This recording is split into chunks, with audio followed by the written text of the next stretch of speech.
Hi friends, ఎలా ఉన్నారు? బాగున్నారు అందరూ? ఇది వినాయక చవితికి మనం చేసే కుడుములు. బియ్యంతో, బియ్యం పిండితో, శనగగింజలతో పూర్ణాలు పెట్టి, శనగగింజల పొడితో పూర్ణాలు పెట్టి వేడిగా ఇది చేసాము. గణేషకి అయితే ఇది చాలా ఇష్టము. నాకు కూడా ఇది చాలా ఇష్టము. ఇది నువ్వులు, తెల్ల నువ్వులు, నల్ల నువ్వులుతో కూడా మనం పూర్ణం పెట్టి చేసుకోవచ్చు.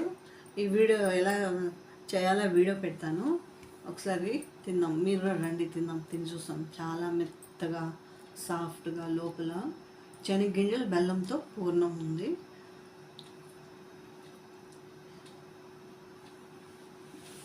సూపర్, బాగుంది. ఇది ఎలా చేయాలో వీడియోలో పెట్టాను, చూడండి ఫ్రెండ్స్. ఈ రెసిపీ కావాలంటే కామెంట్ చేయండి. ఆల్రెడీ వీడియోలో నేను ఇది పెడతాను.